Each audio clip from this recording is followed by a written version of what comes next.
everyone from Gatlinburg, Tennessee, and today I want to talk about persuasion.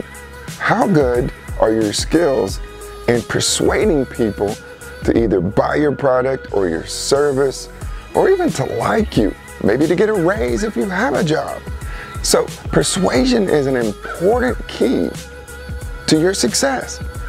And so one of the best ways that you can improve your skills on persuasion is to first figure out what kind of mood the person is that is in front of you. Do they seem to kind of be upbeat? Do they kind of seem to be down?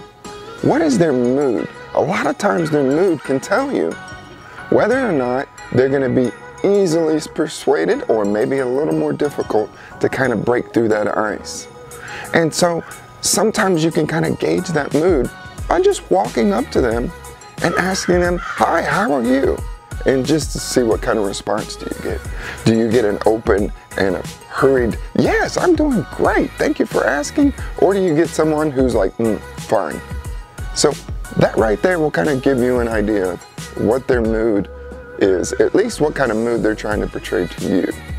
And so if someone is a little more open and they've responded pretty quickly, then you may be able to kind of chit-chat a little more and just see how they're doing.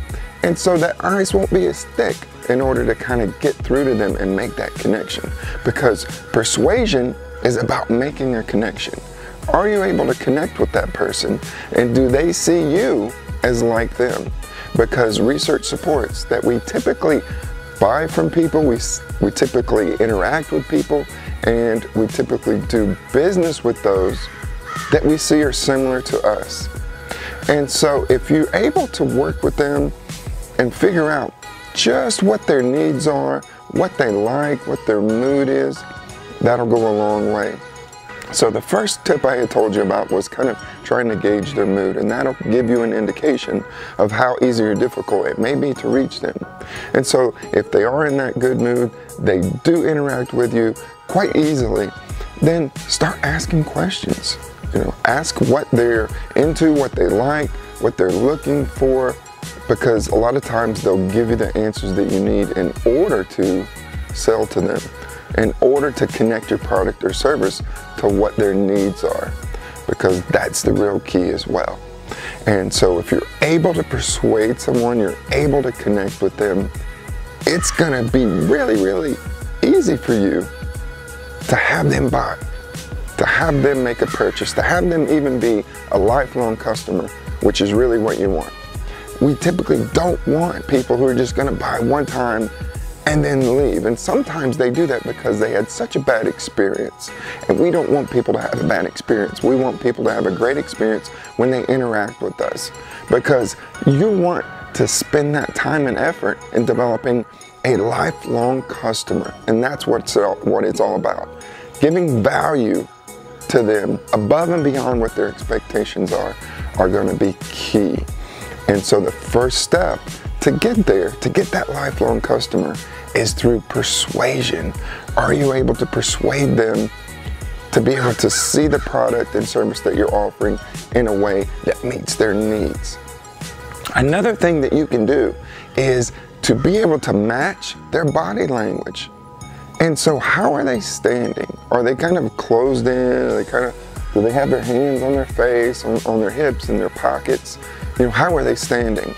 A lot of times, unconsciously, body language is a big key indicator of whether someone is like them or not. So if you have a person who is standing with their hands in their pocket and they have a particular stance, I wouldn't say copy it quickly, but try to mimic somewhat of their body language. If they have their hands in their pockets and their kind of legs are wide open towards maybe a shoulder width, then maybe you do the same. Or, maybe they're kind of just have their arms crossed and they're talking like this. You could also do the same. Unconsciously, that gives them the idea that, wow, this person is like me. They may not even consciously recognize it. The other is to match their tone of voice. How are they talking? Are they talking really fast or are they talking really slow? And that will be a key indicator as well.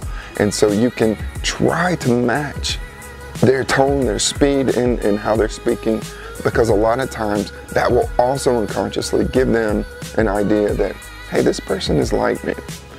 Also, ask them about things that have nothing to do with your product or service. Ask them about maybe a particular team. Maybe they have a jersey on, and you ask them about that team and try to gather more information. But also just trying to connect on a human level is important.